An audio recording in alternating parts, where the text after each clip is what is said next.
Hi, Guy. Welcome to the Green Gauge. It's nice to have you. And Thank you, Tom. you've spent more than 25 years helping people move from performance into presence. What first showed you that ordinary conversation could become a transformational practice? Yeah, yeah, you bet. You bet. I I uh I co-founded something, or I would say I co-discovered something back in the mid to late 90s in the Bay Area, where a group of friends of mine were would end up in these kind of relational experiences together. Like it was never planned, right? So the practice called circling, um, which is this relational practice that we'll get into. No one was like, hey, let's start a thing, let's start a movement. It wasn't like that at all. It was more like we started to notice these really deep experiences that we were having and how it was changing us. Uh, and it really caught our attention. And particularly me and my friend Jerry Candelaria, like really started wondering, what is this? Right. And that wondering and that kind of turning towards it in that way ended up starting communities and led up into a whole kind of a methodology and a framework around what this is, which took years to really develop. And within 10 years, circling started to happen all over the world. Um, and now, and it's only been in the last number of years that I begin to really understand why. I mean, what is it about this, right? And I think it has a lot to do with the age that we're in, and all the technological changes is directly impacting relationships in a profound way. I think in your email you described making invisible interpersonal dynamics visible in real Yep. time.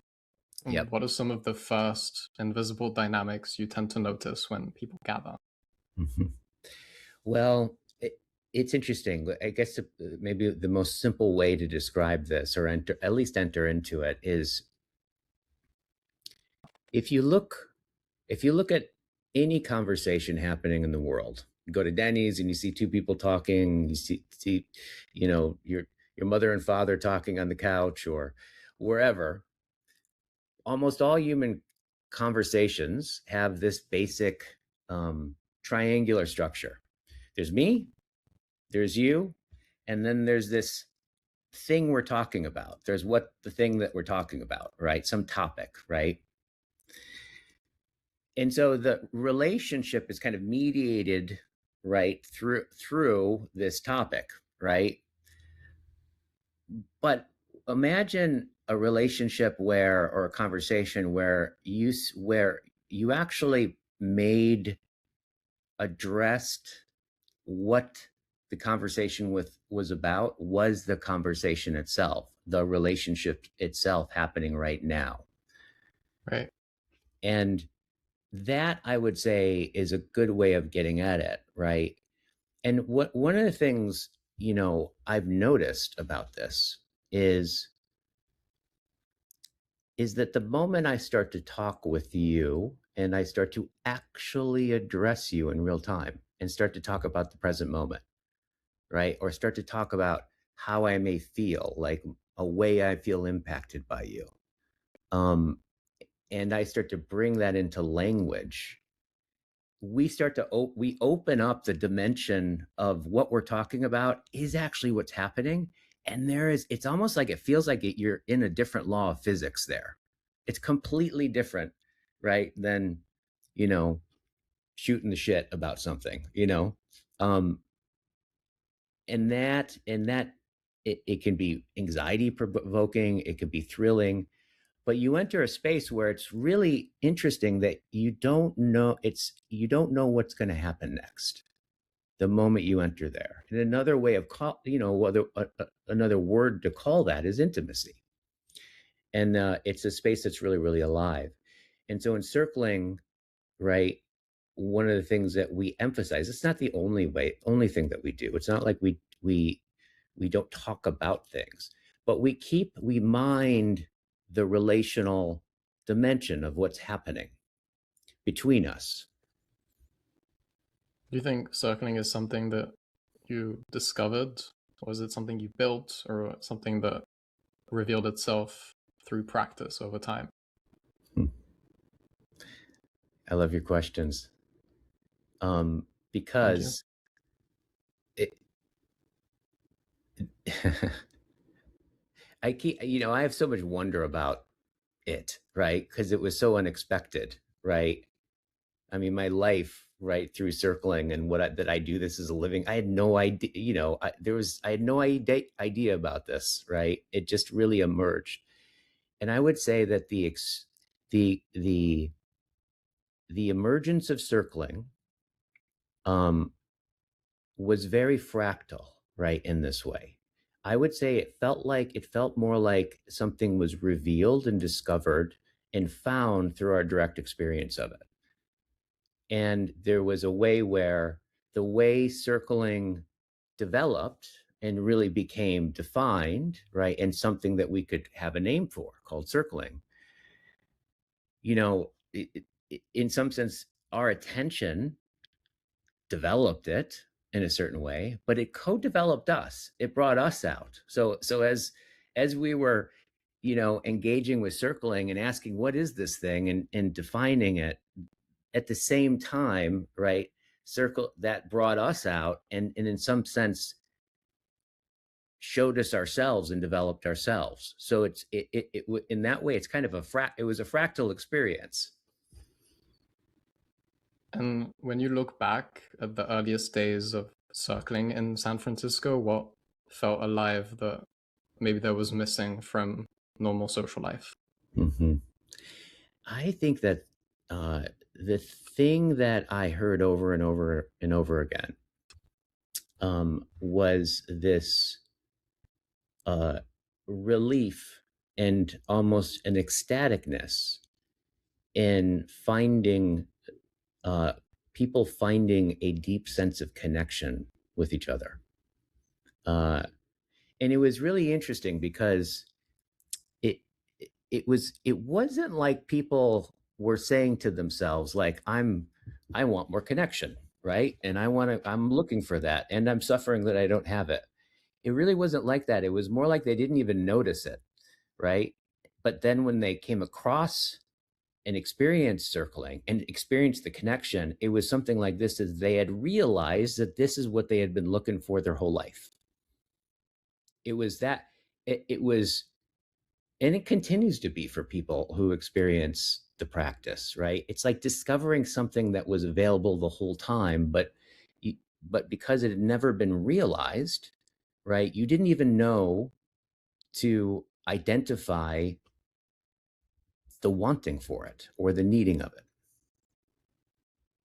Did I address your That does question? make sense. Yeah. Absolutely. Yeah. How's I, that th- make sense for I you? think it's something, I mean, today I hear it a lot more that, people are actually going out and seeking connection, but Hmm. I do believe that it comes from maybe an underlying current of like technology taking over relationships in a certain sense where you're interacting not like through the conversation that you're having, but through a separate medium. Yeah. Yeah. You had said and I think you're right on to something. You're keying in on something. You had said when you were, I think when you were just looking at and preparing for talking with me, that when you were looking at circling and things, that you noticed, yeah, there's a draw to it. There's some kind of draw.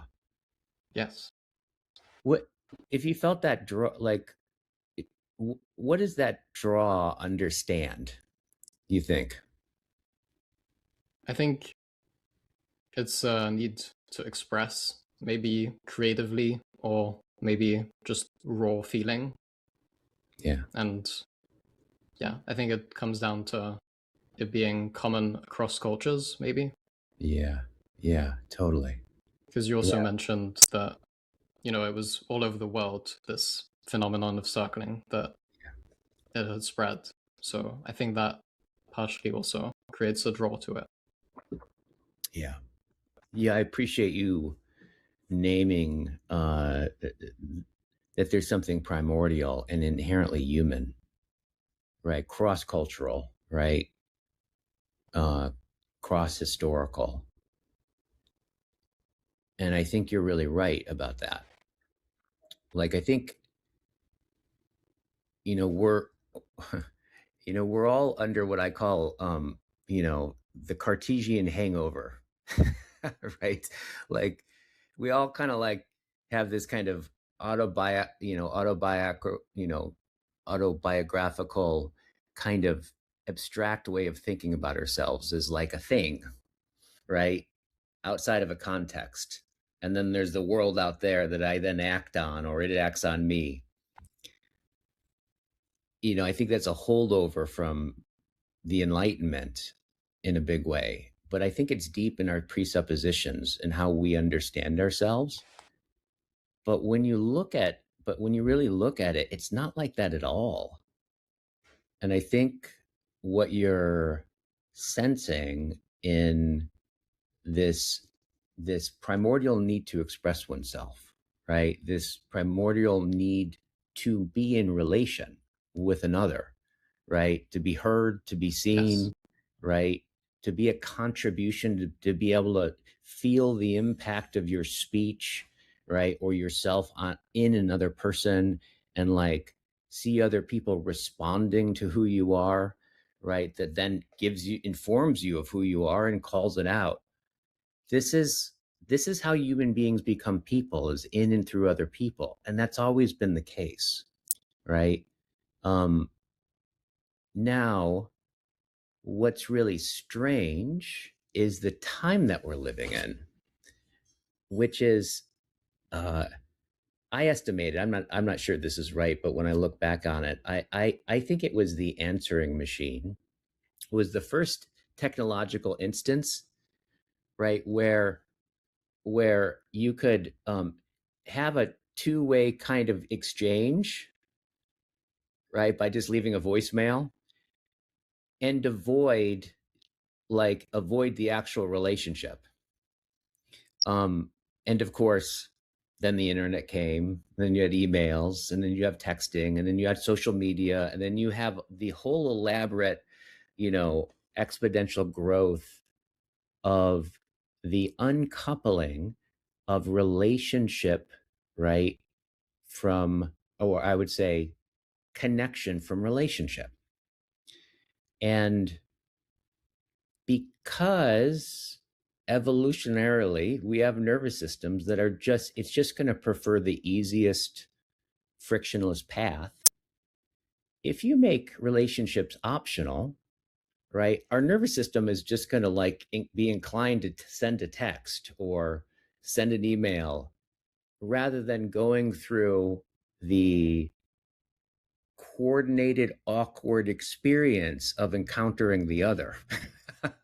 Right, if we could just It's a relay the great way to put it. information, right, and avoid this ambiguous awkward dance, right, that um we're just going to do that.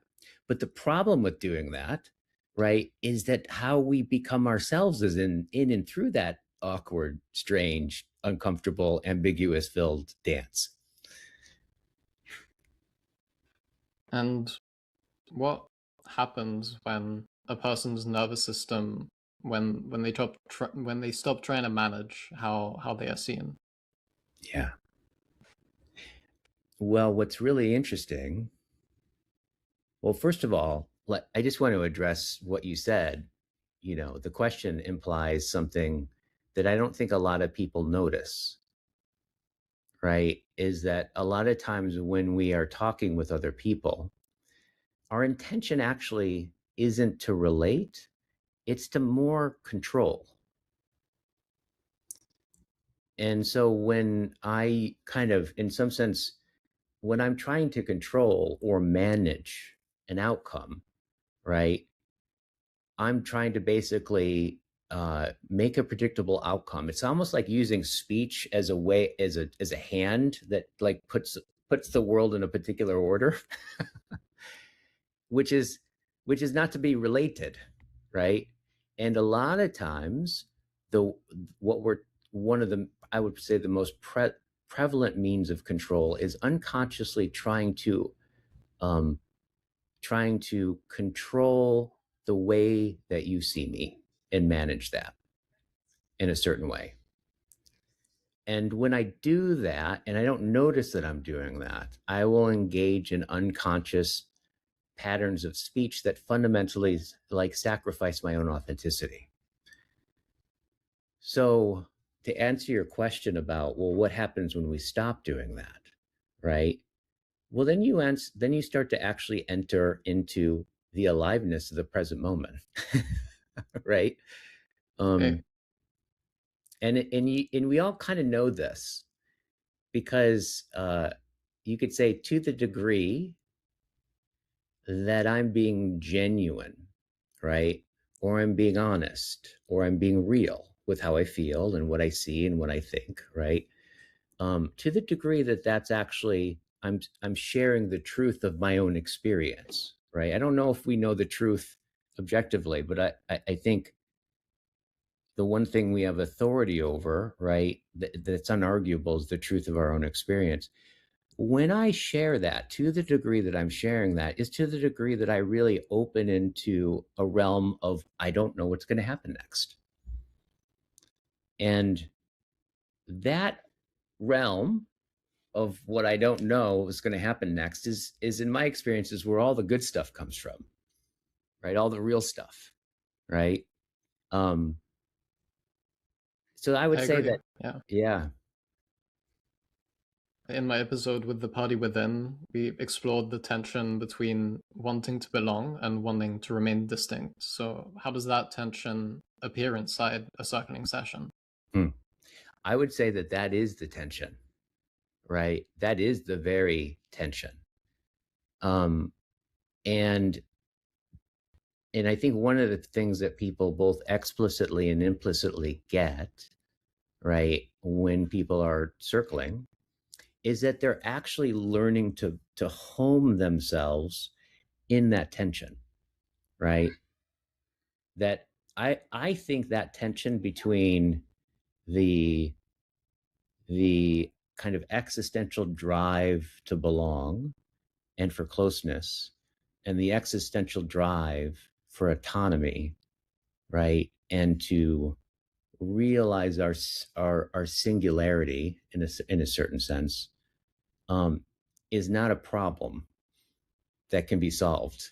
It is existentially. It's like I'm 100% as a being. I'm 100% a desire for closeness, and at the same time, I'm 100% the desire, right, for autonomy, and that relationships are the Truly. place where that tension comes. And I would say that if as you start to home yourself there in this relational between, you start to like find out you start to say, you find yourself saying things that you didn't even know that you knew, right? You find the other person finds out saying things that they didn't know that they even knew, and you both oftentimes get to a place, right? Whether it's about ideas, whether about it's about the personal relationship or an issue that you're working out between you, that it actually opens beyond all of our fears. It opens beyond what we can think, right? And it genuinely is a place of a kind of an evolution or a developmental level gets leaped through being able to home oneself in that tension, become comfortable there. What do you think makes circling, maybe if it is different from therapy, coaching, meditation, or just like an ordinary, very deep Yeah, conversation? Or is it maybe like a yeah, translation of all of those? yeah, yeah. Well, I could say I can tell you I've been asked this question like probably thousands of times since I've been doing this. And for years, I had never really been super satisfied with my answer to the question. I knew that there was a difference, like in my gut. I just felt I couldn't quite explain it. Now, whether or not Yeah. they You we're mentioned satisfied or not. fractals Yeah, earlier. I feel like maybe that's an yeah, indication, but maybe your answer will differ completely. totally. And I think I got it though. And I realized this when I was really working out um, a distinction that in one of my, because what I do now is mostly what I do now is I train people in how to facilitate circling. Um, and so I'm always working out models and frameworks to make the territory more accessible. And I was working out something that we call the four um, kind of universal facets that we draw from to relate profoundly or to listen deeply, right? And one of the facets was the four facets are understanding, compassion, empathy, and wonder. And when I really dove deep into wonder, I recognized that, oh, this is what makes circling circling, right? Is that it's grounded in a sense of wonder, and we bring and home ourselves in a sense of wonder. Um, and I don't think that psychotherapy, well, first of all, psychotherapy's, implicit approach. Now, there's all kinds of differences between all different kinds of psychotherapy, right? Um, but it doesn't seem that they require wonderment, right? Empathy, yep. Understanding, yep. Compassion, most often, but wonder is something else. And I have I think what makes circling circling, right, is that one, we're not trying to fix anything or solve anything or resolve anything or even help anything. We're practicing something for its own sake, right? Um, and wonder happens to be that experience that has one realize the deeper depths of something that calls you in, but it's not doesn't totally reveal itself. And when you think about what a person is, like, what are we looking at, right? When we're actually addressing a person, what is a person exactly? And I think we can all, if we really think about it, we can all kind of get that we can actually like sit in front of each other for 1,000 years and say everything that we can possibly say, and we still wouldn't have reached the bottom of each other. So there's something about the reality of the being of the human being that seems to be inexhaustible, right? There's something that shines forth, but there's something that also withdraws into a mystery. And so to really be with somebody profoundly is to address and to be in relationship with that sense of inexhaustibility. And oftentimes in our lives, right, when we get a glimpse of that, right, that glimpse reveals a dimension or a whole world that gets a grip on us and draws us into it, yet at the same time remains it draws us deeper without fully revealing itself, right? That sense of things. And so circling really is homed in that very sense, right? And I would say Right. that's one of the fundamental differences. And do you think there's certain patterns that maybe people bring repeatedly into relationships without realizing that they're bringing them? Yeah. Yeah, totally. I used to call that marriage. Like, I think a lot of people call that marriage, right? A lot of people just call that relating. Yeah. I think that's really How, I think that's really right. I think that's really right. You know, one of the grounding capacities or skills that I have found fundamental to relating, that I actually don't hear people talk about a whole lot, right?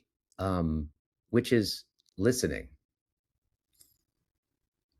Like, I think a lot of people And this kind of really gets at your question of like what gets in the way of relationships. And I would say that it's actually a way that I actually project onto you my own categories of understanding, oftentimes unconscious, and Yeah, assume absolutely. that I'm hearing what you're saying, right? Assume I already understand, right? Um, and given that you are that being for which you can't even finalize yourself, right? Right. There's not even anything Yeah. you could say that could summarize yourself and be the final statement of who you are. We're kind of, you're finding out what you say as you say it, right? Like, um, that, that, that, that the one of the biggest thing that gets in the way is that we don't notice that we don't listen. We don't hear that we don't listen, right? A lot of people call listening just being quiet, right? Until the other person starts talking as I prepare for the thing I'm going to say as you're talking. But to really address the other, right, with listening is simply the source of speech when you think about it, which is really weird because if you go down to Barnes and Nobles and you go to the communication section, there's going to be a ton of books on communication. And I would say most of those books are really like, I'm sure there's exceptions, but like most of them are about what to say, how to say it, when to say it, right? What words to say. And maybe there's like a little appendix on the importance of listening. However, what I've come to understand is that there is no speech, or speech doesn't even make sense unless it is called out by a listener. And so to really become a really good communicator is to be able to hear the listening of another, to hear the deeper concerns of the other, to really be able to sense and feel into what matters to you, right? And be and out of that listening, my speech directly can address you. And that's all about the attunement of listening. And that's the challenge, right? I think that's the biggest challenge in relationship, and I think it's the thing that is the gets in the way the most, is that we don't hear that we don't listen. And And what's great about circling is at some point, a lot of people who get into it, they have this insight. They recognize, oh my God, I don't listen. And in that moment, listening becomes available because they can hear themselves filling in the blanks. They can hear themselves judging. They can either positively or negatively. They can hear themselves not being in direct address with the person, the thou, as Buber would say, before one. And in that moment, they can hear their hearing, which is where listening begins for them. That's usually like a you know I've seen it over and over again where that insight just gets people get smacked right in the middle of the eyes, realizing, oh my God, I've never listened. how do you think a group reveals a person's hidden relational style more clearly than maybe one-on-one conversation does? Yeah. Well, I would say first, it's when the group, right, is sharing the truth of their own experience. And and when that's happening, and that could be done in like less and more skilled ways, right? However, it's where those patterns show up is is in the way that you're impacting other people, right? So say like my thing is I unconsciously try to like take over and dominate the group, right? or or I do the other thing where I just submit, right? And I deflect, authority withdraw. to you, right? In both cases, I don't actually have to, I don't actually have to deal with the ambiguity and the tension of what you were asking about before, this, autonomy and closeness. And so a lot of times when, say I'm exerting that and it's being expressed with some way I'm talking, that maybe will be felt as tension in the group that most of the time in their lives people don't talk about. But if those people start to talk about it, right, in a compassionate way, ideally, right, in a responsible way, then all of a sudden the person really gets to be with the way that they're actually impacting the world. And that's where the interpersonal dynamics and your patterns, right, of moving away from relationship can show up and become conscious. Yeah, I believe so.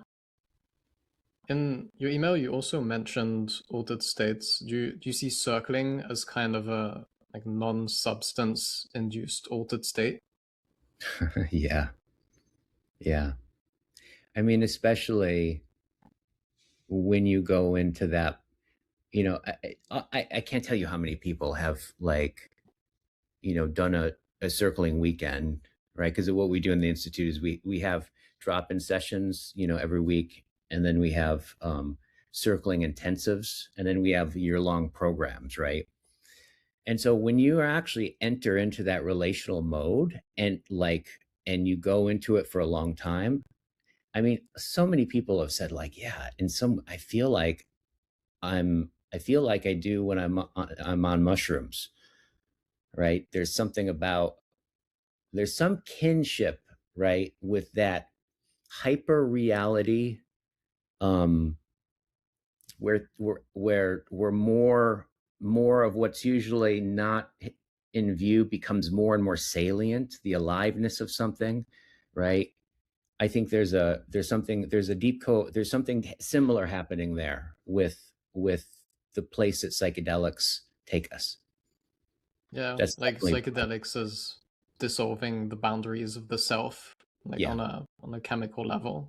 Do you think absolutely. relational presence also dissolves those boundaries socially? Yeah, I think it does. And what it does is it also, uh, it's interesting. A H Almus. Are you familiar with his work, The Diamond Approach? I am not familiar. No. Okay, so he has a term that I really appreciate. He calls it the pearl, or the personal essence, and he says that it's that aspect of our being that can come into contact. And he says that when the and he says the non-essential, like the non-essential, basically it's the personality. We call it normally psychologically the personality, the way you person in the Yeah. world. He says that there's a deeper essential essence to that, which often is not the personality, that is about coming into a voluptuous, vulnerable contactfulness with the world, right? it's this it's this way that where you find It yourself sounds Epicurean. spontaneously, right, like being addressed and addressing who is before you and what's happening with more surface area. And what changes when maybe ego dissolution happens not alone, but in contact with another person? Yeah, see, this is what's interesting. This is what is really, really interesting, um because I think there's a lot of people who think about consciousness as like a first person, right, position, Yes, and are oriented I that think way. so. Yeah. But what you really find out that it's something like this. It's like conversations and interactions start to have this almost autopoetic reciprocal opening, right? That can, and when it's really intense, can open into levels of understanding and seeing and sensing, that are beyond, normal everyday experience of being in the world. Uh, uh, Somebody that a colleague, and close friend of mine, who's the he's the cognitive scientist, um, heads the cognitive science department at the University of Toronto, John Vervaeke, who's become actually quite famous. Yes. We teach together and have like kind of come up with practices around these kinds of things. And he has a lot of like really rigorous language for some of these things. And what he calls it is, let's see if I can get this right. He calls it, um, the mutual, um, cascading acceleration of self disclosure, right? Like that me disclosing myself to you, right, evokes and inspires the same towards you, which evokes and inspires the other. And you start to get this arc where a virtuous cycle begins, right? And that cycle becomes more and more rapid and more, and you start to be able to like, where it's not just the self that's disclosed, but it's the source of the self starts to be revealed, right? And the source of the connection, that whatever it is that connects both of us, that third thing that we both share, can start to speak and become homed and revealed in one. And in, I would say, in like the longer courses that we do, that is a pretty prominent element, right? That people are surprised by, that they weren't expecting. It's often they weren't expecting to experience that. They didn't even know about it to want it. But it often happens with people, this experience of being in relationship in a kind of non-dual way. And what role does safety play in allowing people to enter more expanded states of connection? Yeah, it's huge. It's really huge. Um, One of the things that makes circling possible is that we kind of, you could say, the word we often use for it is that we create a container. So like at the beginning of all the events that we put on in the courses, is we always start off with like three like principles that we all agree to aspire for, right? We give a lot of context and get a lot of agreement and permission about what we're doing together. Um, and and that there's always a sense in which, people are like people are really clear that they're volunteering with their whole being, right, to be there, and that this is what we're up to and this is what we're doing together, right? And it's a lot of that front end work, that context setting, right, creates a container that allows one enough safety to go beyond safety. Is intimacy an altered state of consciousness? I mean, I don't think I can say anything that's universal in every case, but I think it's at least transformative. It's at least transformative. Yes, I have to agree. Yeah. You've explored the relationship between truth and intimacy. Why are they connected? Mm. Yeah.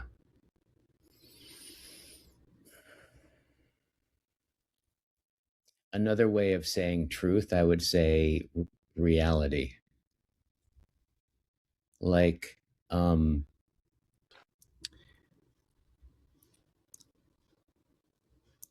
because reality is that for which, is true, right? Like there's a connectedness to truth and reality, right? What's interesting about truth is that there's something inexhaustible about truth as well, right? Like at the bottom of truth, I won't find a true thing, right? It's Well, I almost a think comparative. science disagrees with that fundamentally, though. Yeah. Yeah. What's interesting about that though is that what science can't do is justify that they're doing science right through scientific means. So, but I get what you're saying, and there is this kind of rock bottom sense to what makes intimacy possible. It's like really telling the truth as I understand it, right? And if telling the truth as I understand it, um, even if it looks like it's going to threaten the relationship, right? Even if it looks like even if it looks like I may lose something, if I don't share that, I kind of lose myself in pervasive and uh, parasitical ways, right? And in and I would say in the context of relationship, oftentimes what is true is the truth of my experience. Now, it's not like I may be maybe my experience is based on a misconception of mine, right? That I don't understand. And thus I'm right. Maybe I feel despair about something that you just said. And maybe I misunderstood what you said. But the truth is I am in fact feeling despair, right? And wanting maybe to pull away. And so if I say that, right, then I can start to actually get shared reality, right? Because maybe I actually find out that I didn't I misunderstood you, or that's not what you meant, right? Or the other person didn't realize how much you cared, thus that impacted you so much, where that gets revealed. So it seems to be there's this very deep coupling between when our speech, right, is conforming with the truth, the deepest possible truth that we can share, which is disclosing our own personal experience. It seems that even if it's not true, it opens up to what is true. So it's self corrective in that way as well. But truth is huge. In fact, it's a kind of all banking on truth. I think you mentioned John Vervaeke. He often speaks about participatory knowing. Is circling a practice of participatory knowing between people. Yes. Yeah. Full on. He calls that in his terminology participatory knowing as like in contradistinction to like propositional knowing, right? Is that the embodied um co-coupling with something and the experience of the real and the presence of you of the world, right, arrives in direct through my participation. That sense of reality and presence comes from participation, right? The way I participate or don't, as the case may be. So I would say that, like, yeah, it's participatory in that it generates the real experience of the living presence happening with the other person and each other and what happens between each other. And is That did I? truth? That's a deep question. I'm wondering if I touched on the essence of it for you. Yes, I think you Okay. did. Okay. Good. And do you think truth is in a relationship something that we can discover objectively, or is it something that becomes visible through like Hmm. honest contact and shared presence? Yeah. I mean, the short answer is yes. Do you But think if I there's were, something about like honest contact that honest contact requires that politeness kind of avoids? yeah, it definitely can. It definitely can, for sure. Um, it's, I would say that like there's something what I maybe would call emergent truth, right, that gets revealed that wouldn't get revealed unless we actually went there together. Right? Like it's it and it's this sense of like it's a truth that's revealed. And oftentimes this is the truth, the kind of truth that happens when you in dialogue, right? In real contact with other human beings, is it's usually not exactly a truth that's kind of, I don't know, brand new and discovered. Like you turned a corner and you saw something that you didn't even know to expect or something like that, right? It's more like it's more like a truth honed in insight. It's it's like I'm talking with you and all of a sudden I realize that I hadn't realized the love I felt for you or how much I cared for you until we had this interaction. There's a kind of truth that emerges and is revealed through the interaction that is something like Plato's sense of is it anamnesis, right? This it's like a recovering or a remembering that which was already the case, but it was concealed from me. I would say that's the predominant thing I see in circling and in the depth of conversations is this sense of insight, right? Yeah, and that sense of it, bouncing back to in a one-on-one relationship to another person, and I get the idea of like entrainment almost. If that does that resonate with you? Yeah. Well, what do you mean by entrainment? It feels right. I think it's when you're. I mean, what you were saying just earlier to me was an explanation of entrainment, of how Mm, it's a concept where you're not necessarily like direct knowing, but yeah. something that you gather and um, participate in without fully realizing the extent of in the moment. Right. Right. Totally. Yeah. Yeah. As you're talking, I'm realizing like that in a real way, that does seem like what I would call my marriage in some sense, right? In that way, I fully know I'm married. I'm I I am cannot not, prove. so I Yeah. find it hard to comment.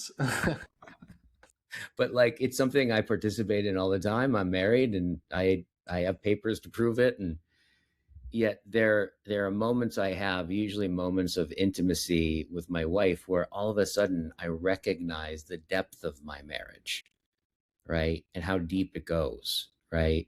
Um, in this way that is revealing of it's revealing a depth of what I'm already inside of, right? And in that sense, yes, I feel entrained by my marriage.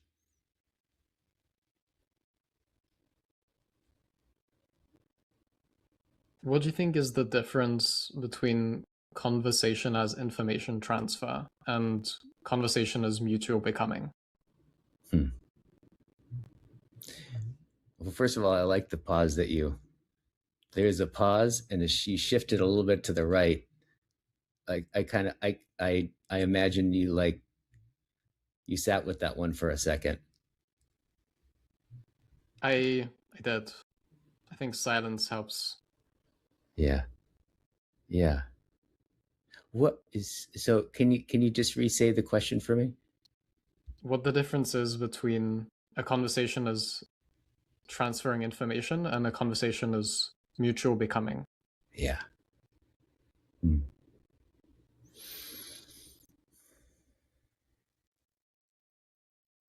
I think it has to do, right, with, well, I think both can happen. I think there's a sense of when you can attune to the whole being before you, right? Um, and in a way that actually can respond to it, like sense it, want to know the being before you, right? with your whole being, that experience of relationship can always happen, right? See, it's something like it's, and this is one of the things I've noticed with my students who get into circling and they develop over time, is it's almost like this. It's almost like they start to develop a sense organ, right? That can sense the humanity of the other person in a deeper way. They develop an ear for it, an ear for depth, right? An ear for this inexhaustible shining forth, right? Um, and the more that they are attuned to it and see it, the deeper they can therefore hear it. The deeper they can hear it, the more they're drawn towards it. And so it's more like this. Before, maybe in the beginning, right, they could only see this much of the person, right? But now with practice, they've deepened in a way such that they can kind of see more and more of the different levels of the person, the different levels of the conversation. And because we can only relate to what is distinct for us, right, we can then respond to it. And I have found that responsiveness is becomes something that seems to be spontaneous because you can start to see it, whereas before you couldn't see it. Does that make sense? Thank you for that answer. Hmm. Do you think people can learn to detect like contraction, openness, avoidance, and resonance in real time? And what do you think are some of the signs that that is happening Yeah. in a way? Like, yeah, how do you ensure that what you're doing is working? Yeah. It's interesting because one of the challenges when people first start to practice is at first, right? Say we're circling in a way where we're focusing on one person, right? And then there's the person that's like listening to them. Is the instructions are really tune into the other person and tune into your own experience. And at first, people find that they can only do one or the other, but they can't do both at the same time. Right? Like I feel like I can really like maybe pay attention to what you're saying, but then I completely lose track of my body and my own experience, and right. Or I like pay attention to myself, and then I completely stop listening and pay attention.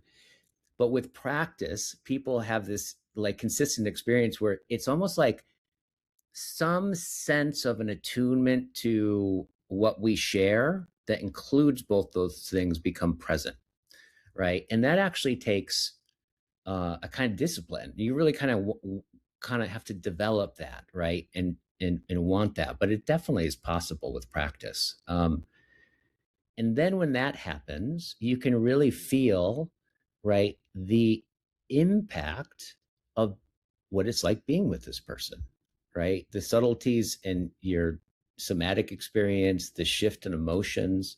You can notice the inclinations of how I want to respond to you, right? Like you can start to notice those, not just be thrown into them, but notice those like you notice a thought in meditation, right? Yeah, And I think exactly. all of those signals, right, are things that become uh, guiding, right, in how you address the other and and how you address yourself.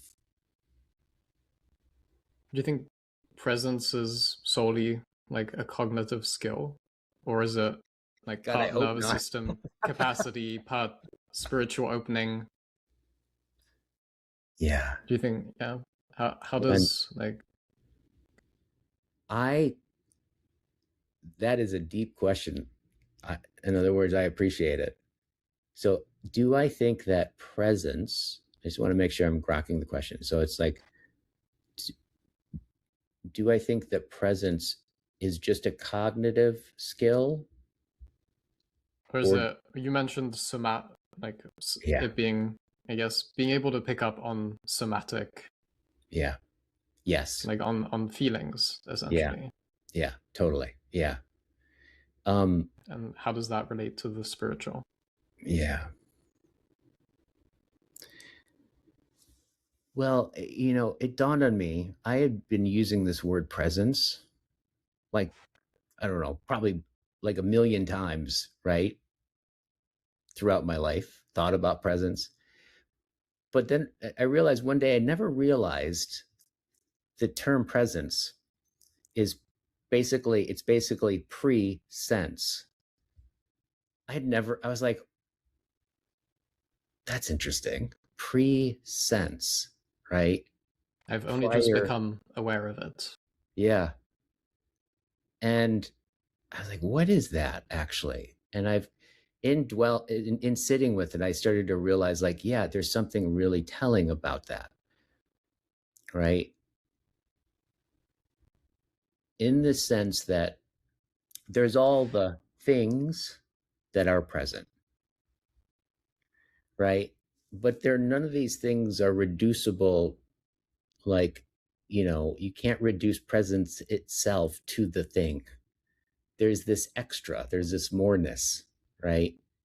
Presence seems to be this thing that everything participates in, but is irreducible to the things that participate. And so, whatever presence is, I think is deeply, it's like a pregnant mystery to me. But I would say that when we are deeply present, another way of saying that is I'm deeply attuned to the through line through everything that makes sense. And I'm attuned to, and I hearken to the ancient Greeks, the sense of logos, right? Logos being, in the Greek sense, is that which gathers the world together such that it belongs together. Yet that gathering itself is none of the things gathered, right? It withdraws in its gathering together the world. And I would say that that experience of, now think about this, dialogue, dialogos, through logos. So being present relationally, I feel, is in a certain sense becoming closer and closer into this element that gathers things together into the whole of what they are, and becoming more coupled with it, being more mentored by it, being more like it.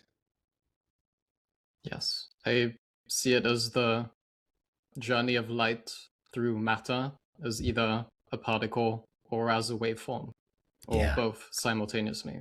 yeah, yeah, yeah, totally. And also, and I don't know if this is jives with your sense of light, man, I could think about light for, I feel like I could think about light for 1,000 years, right? And sound, yes. Yes. What do you make of this? Because to me, it seems like light has also that component where light allows everything to be lit, but light itself is not lit. In fact, the light is the thing that withdraws itself in lighting everything up, but light itself is not lit. Yeah, it definitely harkens back to presence and what you were Yeah, saying about, yeah, it's like other like yeah, you obviously worded it very well. And yeah. yeah, it definitely resonates with that explanation as well. Mhm. And here you can also see it here too, the relational, the depth of the relational coupling, right? Like the gathering, the belonging together, right? I think about logos or presence is almost like it's something like it, when you feel into that, you start to get like a visceral phenomenological sense of that. There's, you could say, there's the relata, there's the things related, right? And the way we normally think about it is there's the things that then cause the relationship when they come together. But as you go deeper, you start to realize, like, in a very visceral way, that it seems like actually I think the relationality is the things that actually gather the relata to then relate. The thing that's primary is the relationality, almost like a field of pure relation in some sense. I mean, these are my, these are Could my you deeper kind of thoughts, but like explain the concept of pure relation a little yeah, bit more? yeah, there's actually a lot of work being done about this recently, about this, people doing work on relational ontologies, right? Um, and I think all of them really have this through line going like, it, it's basically saying like, it may not be that the world is a set of things that come into relationship, that maybe what actually is most fundamental is a pure relationality, right? That is already within the things gathering amongst the other things, right? That something, uh, and I think there's some deep parallels with like the sense of the Buddhist sunyata, or the field of emptiness. I think there's something about that harkens to this sense of deep relationality that may What do you be think ontological. should be more cautious of when seeking deep relational or consciousness work?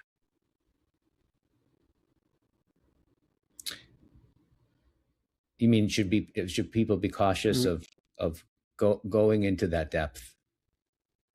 yeah, if there are certain maybe elements or maybe even strategies that should keep in mind or signs to be Yeah, wary of yeah, in seeking that kind of yeah. Well, state. there's lots of charlatans out there, right? Um, there's lots of there. I think that there's lots of. I think that the thing that's important is to be mindful of. I guess as they say in the psychedelic research that they're doing, like set and setting is crucial, right? Um, that that when you go into these spaces, you want to really be able to trust the people who are guiding you. You want to be able to trust the context and the container, right? Um, Super important. yeah, super important. And there are, especially in this space of, we'll call it, I don't know, the human potential movement, self help, right? Self discovery. Um, there is a lot of people that I think, well meaningly are venturing into territories that they don't quite understand. Um, and I think the openness of that world is great because it's open. But the problem is it's really open. So I think people need to be really mindful, right, of the depth of the of the context, and that thing that you talked about, like, is it safe? Is it psychologically safe, right? How qualified are the people that you're trusting? These are things that are crucial, especially as if you're consciously wanting to go deeper and open yourself up. Yeah, mindfulness is crucial. I think Green Gauges often traces the path from mechanism to experience to meaning. In Hmm. encircling, what do you think is the path from sensation to relation to the transformation? That's a great question.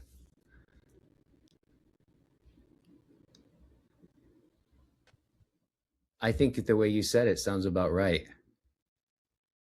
It's yeah, because it seems to all start from the awareness of what's happening for me in the context of the present moment, right? Yes, like a kind of sentience Yeah, yeah, a or sentience. Yeah, presence more. In a absolutely. group, maybe in individual one-on-one relations, it could be Yeah, different. yeah, totally, totally. Yeah, yeah, Mm. that sense, that immediacy, because I would say in a lot of the ways, right? And essentially, we're talking about a lot of what we realize and talk about in circling, or what I've discovered, is so much of it has to do with the awareness of what you're experiencing, right? And being able to have the language of self disclosure to be able to share it with another person. The problem, though, is I think that a lot of times we unknowingly try to fit our experience into our preconceptions about what life and myself and you and the world ought to be, right? And oftentimes those, Yes. right? And oftentimes those boxes we don't notice. And therefore, what we actually call real are those inherited normative structures in the mind, in the categories of the mind. And we call that real. And then we call our experience wrong, the thing that's off or wrong. And I would say in circling, what I started to realize is like, oh, that paradigm is flipped, right? Rather, it's what we're doing is we're diving deep into our experience, right? Like we're in some sense making our experience primary. We're feeling it, we're sensing it, we're experiencing it, right? And in and through that, that we discover who you are, we discover who I am, we discover what the world is, right? Through our experience. Um, and what's interesting is at the deeper level, whatever it is that unfolds my experience, I think is somehow connected to the same thing that unfolds the rose. Like the same thing that unfolds a galaxy and the order of the galaxy, right? That there's something about not just my experience, but if you can feel into the source of experience, right?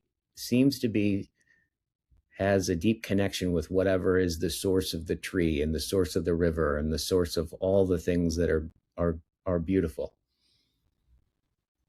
Yeah, I agree. We come from the heart of stars, after all. Yes. We come from the heart of stars. I like that. For someone maybe who's feeling disconnected or guarded or unseen, what is maybe one small practice that they can Mm. try? Mm. I mean, funny enough, especially when we consider the level of isolation people are in that don't even identify it today. Um, this is sometimes, depending on how withdrawn you are, sometimes it's just simply noticing other people and addressing them and saying hi, right? Like making it a point to, like, when you're at the grocery store, is like everyone that you see, try to get their attention and say, hey, acknowledge them, right? Like a kind of going, hey, you are, I am, we're here at the same time. Hey, right? Um, just this turning toward the other, right? The turning towards the other, the turning away from our screens for a moment and turning towards the other. This simple sense of taking my surface area and facing thou and addressing thou. For some people, that's scary as hell, and they'll have to confront a lot of anxiety to do that, right? But you find that it's everything. None of this starts until there's a turn towards the other, right? In a real way. I would say that for some people, that's the place to start. The And one of the cool things that, now, this took a long time with the circling, with circling, because it just kind of emerged and we found ourselves doing it. It got to the point where things were growing so much that we needed to teach other people how to do it. But then when we started teaching other people how to do it was the moment we realized that we didn't know how we did it, right? Because it was so embodied. So it took a long time. And through that, I've come to really respect the process of taking something that's like deeply implicit and making it explicit, right? And we've really done that work with circling, and we've really been able to break down the practice into really doable things, right? That isolate a particular mode of listening, a particular kind of speech. And you're able to, like, a big part of what we do is have people actually kind of sit in the present moment and say, just say right now, being with you, what I'm noticing in my body. And then the other person may say, hearing that, what I'm noticing in my body. And then the other person says, hearing that, what I'm noticing in my body.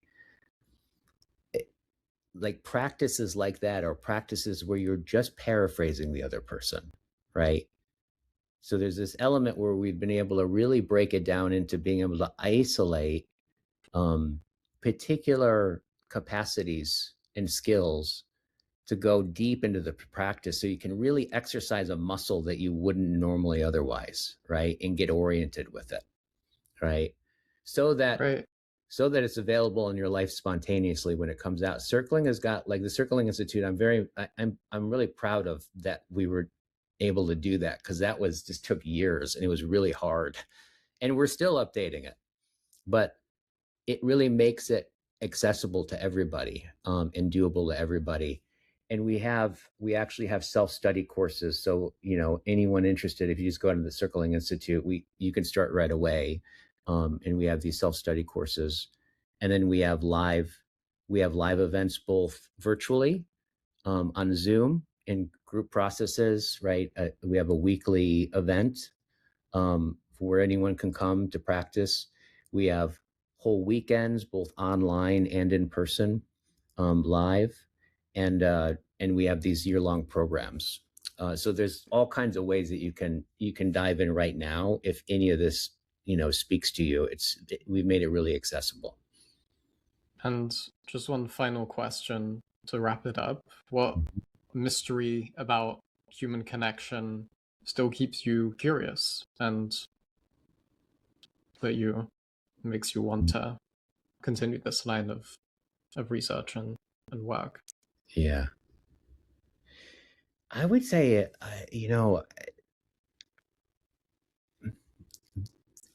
what we were talking about before, that place where, when kind of reality opens up and the reality of you opens up, and there is this pouring out of you that's so singular and so unique, right? That shines forth in emanation. Yet that very thing is shining forth something that withdraws into a mystery. I would say experiencing that never ever becomes like watching a rerun. It's always feels like, oh, like, It's I heard always about this. wonder. Yeah, wonder. That element of being, I would say, in general, I think circling has really developed a deep, whatever sense organ senses that, doing all this circling has really developed a deep hunger for it and a yearning for it. But it's a yearning that the more it tastes it, the deeper the yearning becomes. Thank you so much, Guy. Hmm. Really good And being with you. Thank you. yeah,